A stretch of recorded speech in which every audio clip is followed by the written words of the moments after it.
Africa के मुतनव्वे मनाजिर के मरकज़ में बंजर रेगिस्तानों से लेकर वसी व अरीज़ सवाना तक हाइना माहौलियाती निज़ाम में अहम किरदार अदा करते हैं। ये पुरअसरार मखलूक, जिन्हें अक्सर महज सफाई करने वालों के तौर पर कास्ट किया जाता है, दरहकीकत पेचीदा समाजी ढांचे और तर्ज अमल के हामिल हुनरमंद शिकारी हैं जो बहुत से दूसरे शिकारियों का मुकाबला करते हैं। हमारी तलाश का आगाज सेरेंगेटी से होता है, जहां दागदार हाइना सबसे ज्यादा मरूफ प्रजातियों का राज है। धब्बे वाले हाइना बड़े मादराना कबीलों में रहते हैं, जिनकी क़यादत एक गालिब मादा हाइना करती है।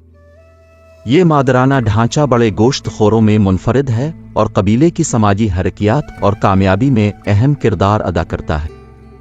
अल्फा मादा आम तौर पर सबसे बड़ी और गालिब होती है और उसकी औलाद अपनी माँ की हैसियत से फ़ायदा उठाती है, बेहतर वसाइल और तहफ़्फ़ुज़ तक रसाई हासिल करती। हाइना के बच्चे वीरान घरों में पैदा होते हैं, अंधे और बेबस होते हैं। उनकी इब्तिदाई जिंदगी उनकी माँ के दूध के लिए शदीद मुसाबकत के साथ निशान ज़द होती है, क्योंकि बहन भाइयों की दुश्मनी शदीद हो सकती है। सबसे मौजों की बका पैदाइश से ही एक हकीकत है, जिसमें मजबूत बच्चे अक्सर अपने कमज़ोर बहन भाइयों से परवरिश और तवज्जो के लिए मुकाबला करते हैं। जैसे जैसे बच्चे बड़े होते हैं, वो मान से बाहर निकलना शुरू कर देते हैं, अपने गिरदोनवा को तलाश करते हैं और कबीले के तरीके सीखते हैं। ये इब्तिदाई घूमने फिरने उनकी नशोनुमा के लिए अहम हैं, क्योंकि खेल की लड़ाई और नक्काली उनकी शिकार की महारतों और समाजी तामुलत को बेहतर बनाने में इनकी मदद करती है। इन इब्तिदाई महीनों के दौरान बनने वाले बंधन जिंदगी भर कायम रहते हैं, क्योंकि हाइना इंतहाई समाजी जानवर हैं। हाया कबीले के अंदर मुवासलत नफीस और मुतनव्वे है। वो आवाज़ों की एक वसी रेंज का इस्तेमाल करते हैं, बशमूल ओप, गिरविल्स, गिलगिल्स और चीखें, हर एक मुख्तलिफ मकसद की तकमील करता है। ये आवाज़ी इशारे कबीले की हम आहंगी को बरकरार रखने, शिकार को मरबूत करने और गलबा के दर्जाबंदी को कायम करने में मदद करते हैं। हाया कबीले की बातचीत का मुशाहिदा उनकी पेचीदा समाजी दुनिया में एक विंडो पेश करता है। खौकरोग के तौर पर उनकी शोहरत के बावजूद दागदार हाइना ज़बरदस्त शिकारी है। वो ग्रोहों में शिकार करते हैं, अपनी इज्तिमाई ताकत और जहानत का इस्तेमाल करते हुए अपने से बहुत बड़े शिकार को नीचे लाते हैं, जैसे कि वाइल्ड बेस्ट और ज़ेब्रा।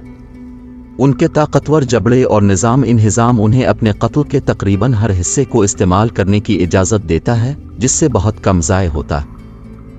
नुक्तों वाली हाया ख़ानदान का सिर्फ एक फ़र्द है, जिसमें धारीदार हाइना, भूरी हाया और इरिड भेड़िया भी शामिल है। हर नौ ने मुख्तलिफ माहौल और तर्ज जिंदगी के मुताबिक ढाल लिया है। धारीदार हाइना मिसाल के तौर पर ज्यादा तन्हा है और बुनियादी तौर पर एक खौकरोब है, जो शुमाली और मशरकी अफ्रीका, मशरिक वस्ता और हिंदुस्तान में पाया जाता है। ब्राउन हाइना जनूबी अफ्रीका के बंजर इलाकों में रहते हैं, जहां वो अपनी रात की आदत और सफाई की सलाहियत के लिए मशहूर हैं। वो वसी फासलों पर खुराक तलाश करने के लिए अपनी सूंडने की गहरी हिस्स पर इन्हिसार करते हैं, अक्सर मुर्दार की तलाश में कई मील का फासला तय करते हैं। उनके झुरझुरीदार कोट और छोटे समाजी गिरोह उन्हें उनके दागदार रिश्तेदारों से मुमताज करते हैं। रेड भेड़िया हाइनिस में सबसे छोटा एक रात का कीड़ा है, जो बुनियादी तौर पर दीमक को खाता है। अपने गोश्त खुर रिश्तेदारों के बरक्स, रेड भेड़िए के मखसूस दांत होते हैं और एक लंबी चिपचिपा जबान होती है, जो उसके कीड़े के शिकार को पकड़ने के लिए ढाल ली जाती है। यह ग़िज़ाई तखस्सुस इसे ऐसे माहौल में फलने फूलने की इजाज़त देता है, जहां खाने के दीगर ज़राए की कमी होती है। हाइनाज़ अक्सर दूसरे बड़े शिकारियों, ख़ास तौर पर शेरों के साथ तनाज़ो में आते हैं। ये मुकाबला शदीद और सफ़ाकाना हो सकता है, क्योंकि दोनों अनवा इलाके और खुराक के लिए मुकाबला करती हैं। हाइनाज़ अपनी तादाद और चालाकी का इस्तेमाल शेरों को चैलेंज करने के लिए करते हैं, बाज़ औक़ात कामयाबी के साथ कत्ल चोरी करते हैं या बड़े हरीफों से अपने शिकार का दिफा करते हैं। इंसानी हाया मुख्तलिफ सकाफ़तों और ख़तों में वसी पैमाने पर मुख्तलिफ होती है। कुछ इलाकों में हाइनाज़ को मवेशियों और इंसानी हिफाजत के लिए ख़तरात के तौर पर खौफ और अज़ियत दी जाती है, दूसरों में उनका एहतराम किया जाता है। और यहाँ तक कि मिसाल के तौर पर हरार, एथोपिया में मकामी लोगों का धब्बे वाले हाइना के साथ एक अनोखा ताल्लुक है, उन्हें रात को खाना खिलाना और मकामी लोक दास्तानों में शामिल करना। हाइना की आबादी और उनके रहाइश गाहों के तहफ़्फ़ुज़ के लिए तहफ़्फ़ुज़ की कोशिशें बहुत अहम हैं। अपनी मुआफ़क़त के बावजूद हाइना को रहाइश गाह के नुकसान, इंसानी जंगली हयात के तनाज़ा और गैर कानूनी शिकार से ख़तरात का सामना है। तहफ़्फ़ुज़ पसंद उन गलत फहमी वाले जानवरों की हिफाजत के लिए अनथक मेहनत करते हैं, उनकी माहौलियाती अहमियत पर जोर देते हैं और उनके तहफ़्फ़ुज़ की वकालत करते हैं। रात के औक़ात में हाइना सबसे ज़्यादा सरगर्म हो जाते हैं, अपने इलाके में गश्त करते हैं, शिकार करते हैं और सफाई करते हैं। उनकी आंखें कम रोशनी वाले हालात के मुताबिक अंधेरे में बेहद चमकती हैं, जो उनके रात के तर्ज जिंदगी का सबूत है। रात का वक्त वो होता है जब हाइना वाकई जिंदा हो जाते हैं, मुकाबले से बचने के लिए अंधेरे का अहाता करते हुए और खुराक तलाश करने के अपने इम्कानात को ज़्यादा से ज़्यादा करते हैं। हिनास और उनके माहौल के दरमियान ताल्लुक पेचीदा और कसीर जहती है। वो शिकार की आबादी को कंट्रोल करने, लाशों को साफ करने और दूसरे शिकारियों के रवैये को मुतासिर करने में मदद करते हैं। ये माहौलियाती किरदार उनके रहाइश गाहों के तहफ़्फ़ुज़ और जंगल में उनकी मुसलसल मौजूदगी को यकीनी बनाने की अहमियत को वाज़े करता है। हमारे कैमरे सहराए कालाहारी में भूरे हाइना के कबीले की पैरवी करते हैं, जो ज़मीन के सख्त तरीन माहौल में से एक के लिए अपनी मुआफ़क़त का मुज़ाहरा करते हैं। ये हाइना हुनरमंद सफाई करने वाले हैं। रेड भेड़िया अपनी दीमक पर मबनी खुराक के साथ हाइना के मुआफ़क़त पर एक मुनफरिद नुक्ता नज़र पेश करता है। अपने गोश्त खुर रिश्तेदारों के बरक्स, रेड भेड़िया कीड़ों के लिए मखसूस है, जिसकी ज़बान दीमक को लपेटने के लिए बनाई गई है और एक निज़ाम हज़म उनकी आला चटन ग़िज़ा पर कार्रवाई के लिए मौज़ू है। ये तखस्सुस उसे ऐसे माहौल में फलने फूलने की इजाज़त देता है जहां खाने के दीगर ज़राए की कमी है। पूरी दस्तावेज़ी फिल्म में हम हाइना को समझने और उनकी हिफाजत की अहमियत पर जोर देते हैं। माहौलियाती निज़ाम के तवाज़ुन को बरकरार रखने में उनका किरदार अहम है, फिर भी वो अक्सर बदनाम और गलत फहमी का शिकार होते हैं। उनकी ज़हानत, समाजी पेचीदगी और माहौलियाती शराकत को उजागर करके हमारा मकसद उन काबिल ज़िक्र जानवरों के लिए ज़्यादा से ज़्यादा तारीफ़ को फ़रोग़ देना है, जो वसी फासले पर खाने की तलाश के लिए अपनी सूंघने की शदीद हिस्स पर इन्हिसार करते हैं। इस तरह के इंतहाई रहाइशगाह में उनका जिंदा रहना उनकी लचक और वसाइल को नुमायां करता है। धारीदार हाइना का तन्हा तर्ज जिंदगी और परहेजगार फितरत इसे हाइना ख़ानदान के सबसे पुरअसरार अरकान में से एक बनाती है। बंजर और नीम खुश्क इलाकों में पाए जाते हैं। ये बुनियादी तौर पर रात के होते हैं और इंसानी राब्ते से गुरेज करते हैं।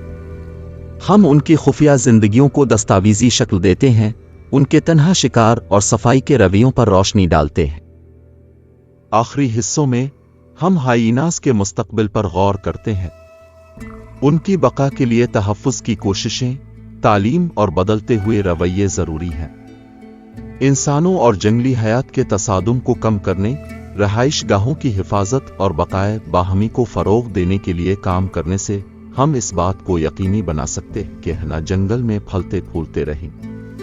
दस्तावेज़ी फिल्म हाइना हयातियात के गैर मरूफ पहलुओं को भी तलाश करती है। उनका अनोखा तौलीदी निज़ाम, ख़ास तौर पर दागदार हिनास में साइंसी तवज्जो का मौजू है। मादा धब्बों वाली हाइना में एक बड़ा क्लिटरिस होता है, जिसे कहा जाता है, जिसके ज़रिए वो जन्म देती है। ये मुवाफ़क़त बच्चे की पैदाइश के दौरान अहम चैलेंजेस का बाइस बनती है, जिसके नतीजे में अक्सर बच्चे की अमवात की शरह ज़्यादा होती है। यूरोप के मरकज़ में हम जर्मनी, पोलैंड और इटली जैसे ममालिक में हाइना की आबादी के दोबारा सर उठाने की पैरवी करते हैं। मदूमियत के दहाने पर पहुंचने के बाद तहफ़्फ़ुज़ की पॉलिसियों और बदलते हुए अवामी रवैयों की बदौलत हाइना शानदार वापसी कर रहे हैं। ये दोबारा पैदा होना मौक़े और चैलेंजेस दोनों को पेश करता है, क्योंकि हिनास इंसानी सरगर्मियों से बहुत ज़्यादा मुतासिर होने वाले ज़मीन की तज़ीन में तशरीफ़ ले जाते हैं। दस्तावेज़ी फिल्म हाइना के तहफ़्फ़ुज़ में शहरी साइंस के किरदार को भी उजागर करती है। पुरजोश रज़ाकार और शौकिया फितरत पसंद हाइना के नज़ारे, ट्रैक्स और रवैये के बारे में कीमती डेटा फराहम करते हैं, जिससे मुहक्किकीन को आबादी की निगरानी और नक्ल व हरकत पर नज़र रखने में मदद मिलती। ये निचली सतह पर शमूलियत इन शानदार जानवरों के तय ताल्लुक और जिम्मेदारी के एहसास को फरोग देती है। जैसा कि हम हाइनास को दरपेश मुख्तलिफ खतरात को तलाश करते हैं, हम उनके तहफ़्फ़ुज़ में होने वाली कामयाबियों और पेशरफ्त को भी उजागर करते हैं। कानूनी तहफ़्फ़ुज़ात, रहाइशगाह की बहाली और अवामी बेदारी की मुहिमों ने हैना की आबादी के तहफ़्फ़ुज़ में अपना किरदार अदा किया है। ये कोशिशें ज़ाहिर करती हैं कि हाया के साथ बक़ाए बाहमी मुमकिन है और जंगली हयात और इंसानी बरादरियों दोनों के लिए फ़ायदामंद है। हम हाइना कम्युनिकेशन की दिलचस्प दुनिया का जायज़ा लेते हैं, ये दरियाफ्त करते हैं कि वो किस तरह इलाके को कायम करने और मालूमात पहुंचाने के लिए खुशबू के निशानात का इस्तेमाल करते हैं। दरख्तों, चट्टानों और दीगर नुमायां खुसूसियात को अपनी खुशबू से निशान जद करके हिनास इलाकाई हरकियात के नाजुक तवाज़ुन को बरकरार रखते हुए अपनी मौजूदगी और हुदूद को दूसरे कबीलों तक पहुंचाते हैं। हमारे कैमरे एक हैना कबीले की रोज़मर्रा की ज़िंदगी के मुबाशरत लम्हात को कैप्चर करते हैं, जिसमें ग्रूमिंग और खेलने से लेकर आराम और बंधन तक। उनकी निजी दुनिया की ये झलक उनके समाजी बंधनों की गहराई और उनके तामुल की पेचीदगी को जाहिर करती है। हम देखते हैं कि किस तरह कबीले का हर रुकन ग्रुप की मजमूई बहबूद में ताउन और बाहमी ताउन की अहमियत को तक़वियत देता है। हाया और उनके कबीले के अरकान के दरमियान रिश्ता उनकी ज़िंदगी के सबसे ज़्यादा छूने वाले पहलुओं में से एक है। वफादारी, ताउन और बाहमी ताउन उनके समाजी ढांचे का मरकज़ है। हम जज्बाती रवाबित का मुशाहिदा करते हैं जो उन्हें एक दूसरे के साथ बांधते हैं, ख़ानदान और बरादरी की अहमियत को तक़वियत देते हैं।